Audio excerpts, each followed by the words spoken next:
Hey everybody, Jim Ingersoll here. Welcome back to part 3 of wholesaling. And today I'm going to talk through how to estimate repairs, how to qualify your leads, how to build your buyer's community, and get your deals closed so that you can collect your check at the end of this. Thanks for all the great feedback on part 1, part 2. You guys are all awesome. Thanks for the comments, both on YouTube and in our Facebook group at Real Estate Investor Success. So you guys are awesome. Welcome to part 3. Again, I'm going to focus on how to estimate your repairs of these houses that we're looking at, how to qualify your leads, how to build your buyer's community, and how to close the deal. So stay with me all the way to the end here, okay? Because you're not going to want to miss it. Now, if you missed part 1 and 2, just follow through to my YouTube channel, click on that playlist, and you can access part 1 and part 2. Part 1 is how wholesaling works. Part 2 is all about finding motivated sellers and connecting your deal flow with a motivated seller. So you're not going to want to miss that. Make sure that if you're visiting on YouTube too, that you hit the subscribe button and the notification button so you get my other videos that I'll be coming soon. All right, I'm going to share my screen and we are gonna roll. You ready? Take notes. You might want to go back and watch this again. So I said we're going to do 4 things: lead qualification, how to estimate your repairs, how to build your buyer's list. I like to call it buyer's community. And how are you adding value to that community? And we're going to talk about the 4 ways you can close wholesale deals. 1 being an assignment, 1 being a double close, 1 being a simultaneous close. So stay tuned to the end for that as well.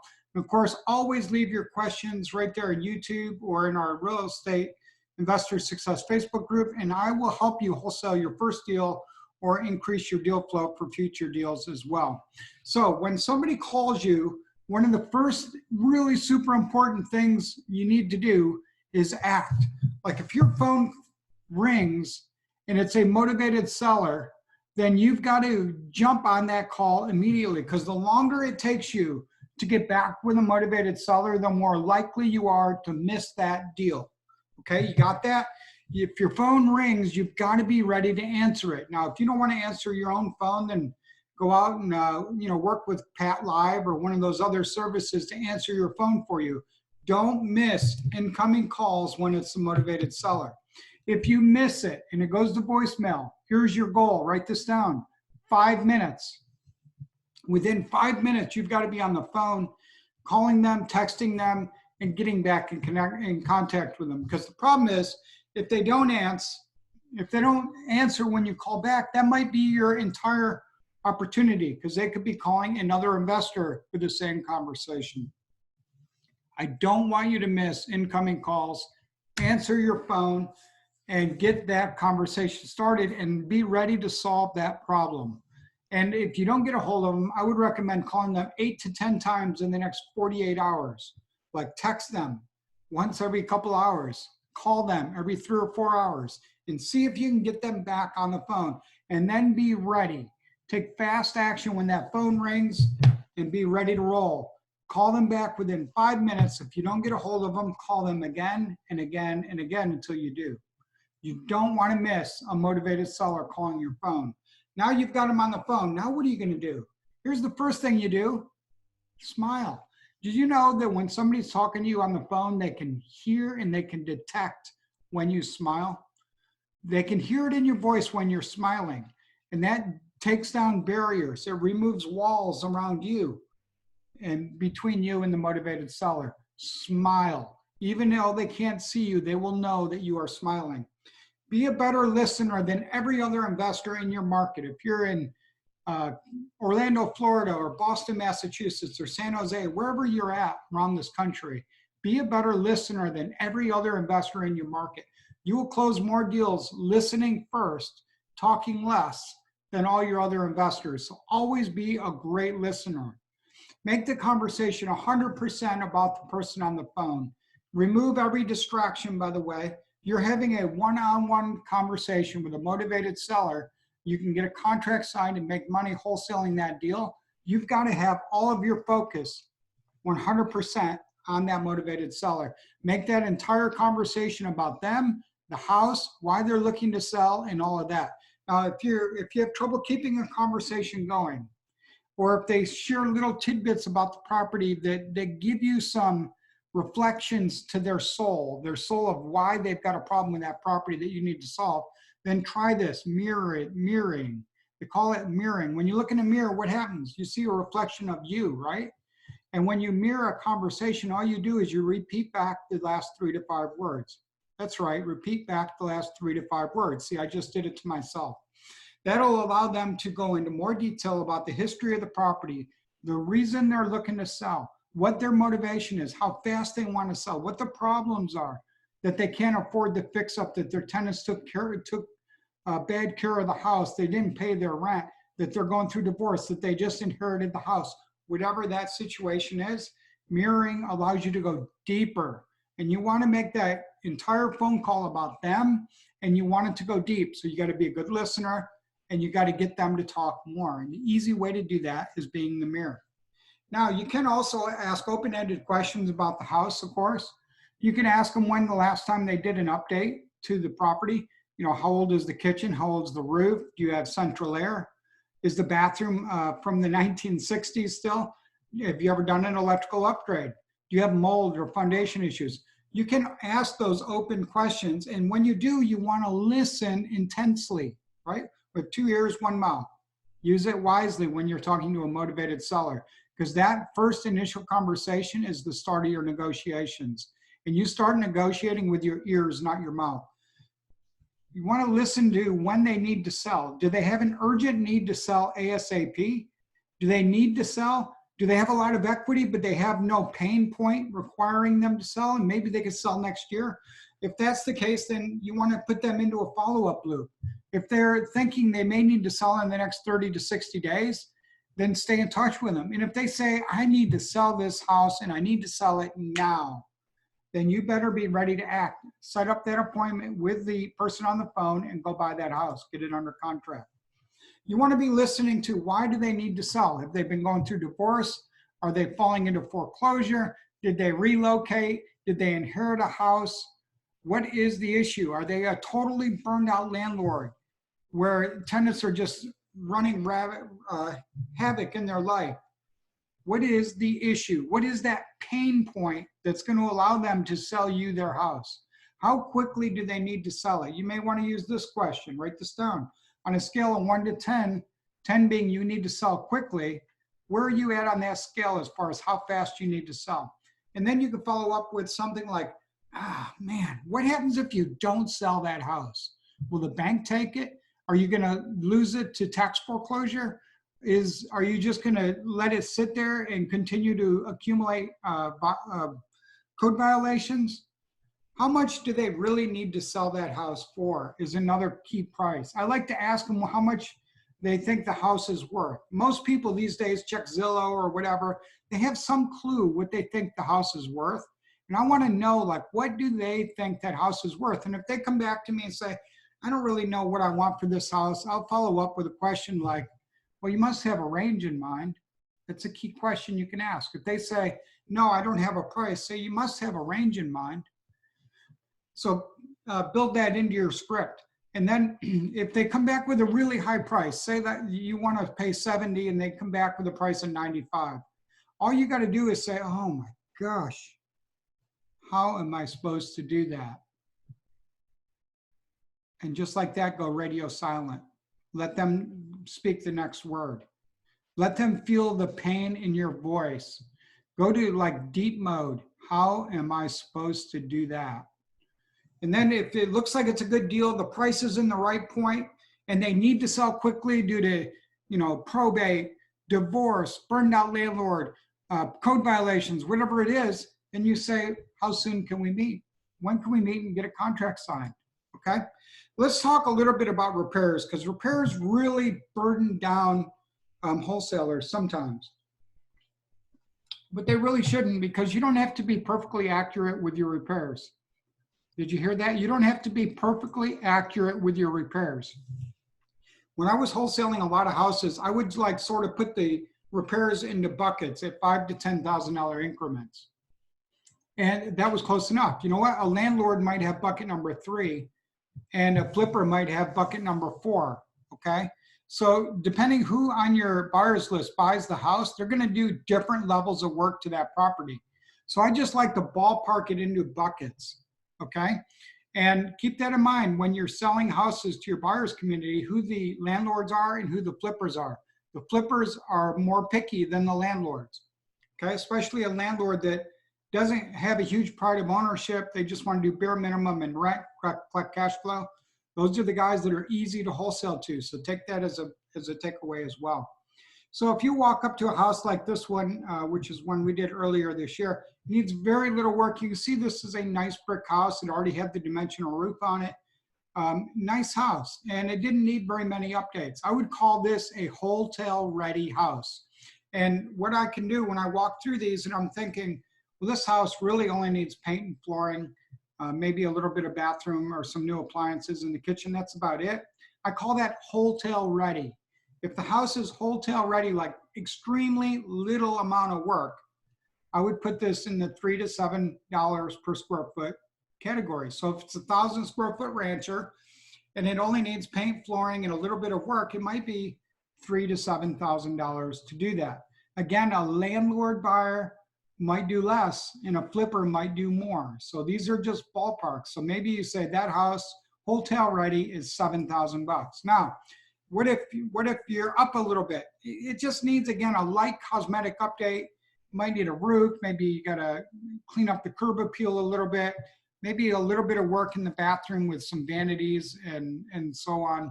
Just a very small amount of work, like 2 to 3 week job. Very light cosmetic rehab. I would put this in the $7 to $15 category. This is an easy flip for somebody on your buyer's list, or it's just about rent ready as is for a landlord. So if it's 1,000 square feet, I would estimate this to be between $7,000 and $15,000. Again, these are ballparks. Okay, what about this one? This is, again, an easy rehab. This is a house in Houston that I saw.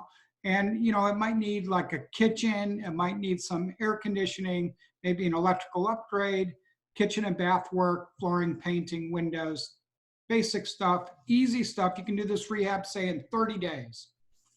Again, if it's 1,000 feet, you can estimate that ballpark repair estimate would be $15,000 to $25,000.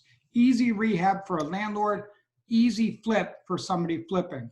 Now, what if you're the typical wholesale deal? These are both houses that I've done. So what if it's a typical wholesale deal where it needs a good amount of work, not a full gut job, but like vinyl siding, roof, vinyl windows, heat pump, electrical upgrade. You got galvanized pipes you got to get rid of. Bathroom, new kitchen, stainless appliances, some ceramic, wood floors, whatever. Typical run-of-the-mill wholesale deal, $35 to $50 per square foot. So if this was a 2,000 square foot house, then you'd ballpark that between $75,000 and $100,000 rehab. That's a significant rehab that will take a while. So a landlord or a flipper is going to come in, they're going to probably permit this house, and they're going to do everything. It needs all the work you can imagine. Again, you're just looking to ballpark it and put it into a bucket, $35 to $50 a square foot. And I want you to remember these visuals, or take a screenshot of them, or take a picture of them with your phone if you want.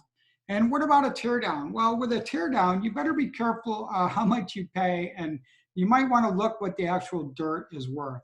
And you don't want to be in for more than the actual lot is worth. So be careful of tear downs entirely, but prepare for the worst, hope for the best, and make sure there's a margin for you to somebody to demo the house and then be prepared to rebuild on an infill lot in the city when you're done. So it's important that we build rapport. We understand how much repairs are. And like I said, when you're talking to sellers, you've got to be able to dig in deep into their motivation. You know, when you're all done with that, after you've now gone through the house, you've got a ballpark of how much repairs that house needs. It's 1,000 feet. It's a medium rehab. Needs like $30,000 of work. You can then pre-fill the contract, is what I do, and put in a closing date. And I usually say like something like, if we can agree on price, when would you want to cash your check? And then I would be like, if we can agree on price, you don't have to pay commission. I'll buy the house as is. There's no open house. There's no upgrades, no realtor sign in the yard, none of that. When would you want to cash your check and how much would your price need to be? Sign that contract and get it going. Now, I want to talk for a minute about your buyer's community. Everyone calls this your buyer's list. I like the idea of a buyer's community a whole lot better. Do you? Leave me your comments. It's super easy to build a buyer's list or a buyer's community today. Buyers are everywhere. Deals are in demand. They're hard to find. Buyers are everywhere in the market. Everybody's buying. Landlords are buying. Flippers are buying. People are doing notes, all kinds of stuff. So it's easy to build that. Just go to your local investor club meeting, number one. Tell people that give them the opportunity to join your VIP buyers list. Okay, go to live events, networking events. There's usually multiple meetings in every city across America these days. Go to Facebook, join your local real estate investor groups in Facebook. Join mine at Real Estate Investor Success, by the way, and connect with other people that are investors in your market. Go to your auctions. If you have a tax auction or if you have a foreclosure auction, go there because there's going to be a ton of people there buying and only one person gets each house, which means all those cash buyers are there and they didn't get the house that they wanted. You could use bandit signs, just basic yellow plastic signs. You get them at Home Depot or Amazon and just write on them with a thick magic marker. Cheap house, discounted property with your phone number, whatever it is. Easy way to build it. I know somebody who wholesaled their first over 100 houses, building their buyer's list with yellow signs in the grass. Easy way to build your buyer's list. Once you've got your list built, then you got to think about like, how can you add value to your buyer's community? What can you do to position yourself as the leading wholesaler in your market, whether you're in Chicago or Indiana or Memphis or wherever? What can you do different to be that person and position yourself as the leading wholesaler in your market? So you have the strongest buyer's list and the largest, both. You want to know, like, how can you add value? Well, help them. Help them understand what's going on in your local city. Where's the gentrifying areas? What commercial opportunities are being built? Where are the jobs coming from? All these things. Start posting them to Facebook. People will attract to you, and you can build out your buyer's list in a different way than all the other wholesalers in your market. It's easy to build your buyer's list today, and I recommend that you do it knowing that there's two types of buyers, landlords and flippers, right? And you're going to want to, I would recommend that you build your buyer's list with as many landlords as you possibly can. They're not as picky as a flipper, okay? And they may be able to pay just a little bit more than a flipper who's got to have X amount of margin so that they can make money in the end. So know who your landlords are, know who your flippers are, and then add value to both. Maybe you want to help educate your landlords. Maybe you want to refer contractors and hard money lenders to your flippers. You see what I mean? Position yourself as a connector, okay?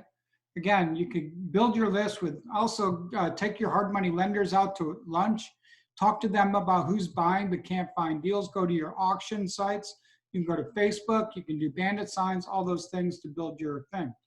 Now, being the connector is critical. That's how you're gonna add value. You're gonna know like who in your local market are the hard money lenders that your buyers can use, who the best contractors are for a landlord or a flipper, and where you can get deals closed. See, the more you give to your buyer's community, the more you will receive. The more you give, the more you receive. Give, receive. Give first, receive second. It's not only biblical, it's the way it works. Build real life relationships with your wholesale buyers, okay? Take your landlord buyers out to lunch. Take your flipper buyers out to lunch.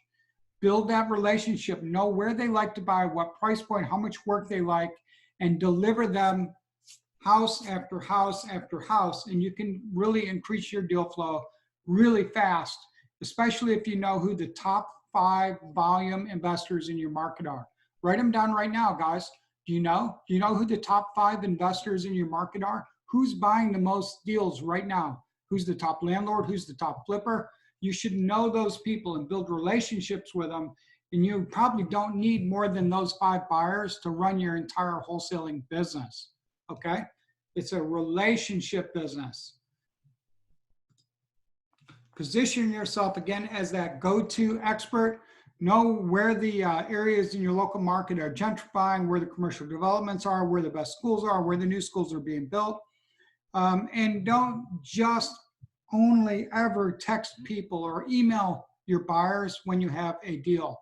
In between your deals, be feeding them market data, be feeding them how to be a better landlord, how to deal with contractors, what different types of contractors are available, how to get money for their deals, how to find their deals.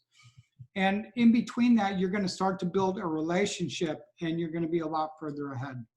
All right, I'm going to close with this. This is the end. Let's see how long this has been. Perfect. So there's 3 types of wholesale closings. Number 1 is assignment. Number 2 is simultaneous closing. Number 3 is a double closing. Number 1 is the easiest way. You don't need any of your own money in an assignment. All you're going to do is have a contract with a motivated seller, and then an end investor is going to buy that contract from you via what's called an assignment. You have a second form. Let me know your email. I'll send you these documents.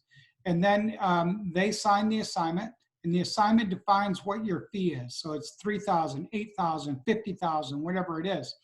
And then you take the contract and the assignment, you send it to your title company, your lawyer, it goes to closing.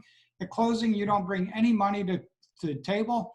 And instead, at the end of closing, once it's recorded at the courthouse, your title company or lawyer cuts you a check and you're paid.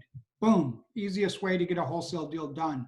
Now, if you're making a lot of money on a wholesale deal, like some of the people on the West Coast are these days, say it's 50,000, 100,000, 200,000, whatever it is. And you want to keep that secret or private from both your seller and your buyer. And your threshold might be 10,000. It might not be 50 or 80,000, whatever that is. What you're going to want to do is just sign a brand new contract and then take both contracts, send them to closing. Your lawyer or your title company will have both contracts. And then when they go to record it at the courthouse, they will do it simultaneously, like deed 1, deed 2, okay? And that way you still don't need your own money for the deal. Talk to your lawyer, talk to your title company about it. Don't take my word for it. We don't provide any tax or legal advice, but that's how a simultaneous closing is done. Now, once in a while, if you're gonna try to like wholesale off the MLS or the HUD home store or something, a short sale, that kind of thing, which I don't think you can even do a short sale now, you're gonna wanna do what's called a double closing, which means you're gonna actually buy the house, take ownership of the property, and you're gonna have the deed of the house, and then the next day or the next week or whatever, you're gonna close with your end buyer. So you're gonna own it for some period of time. That's just a traditional double closing. So what you're gonna need is you're gonna need an injection of capital for that short term that you're gonna own the house. You're gonna need property insurance. It's more complicated, but again, if the deal is good enough and there's enough meat on the bone and the deal is juicy, do it that way and get it done. Well, I think we've covered a lot of stuff. This is the sequence. Again, motivated seller, contract, assignment, closing. It's really only 4 steps, guys. Motivated seller, I showed you guys in part 2 how to find them. Contract, assignment, go to closing, okay? That's wholesaling part 3. Leave me your comments, your thoughts, your concerns, and I'll be happy to help you out. I'm really excited to have you guys go through this. I've been wanting to do this free wholesaling course for a long time, and I'm glad I finally got through it, and I'll be happy to help you. I'll see you in Real Estate Investor Success Facebook, and thanks for tuning into my YouTube or listening on my podcast at Real Estate Investor Success. Have a great day, everybody.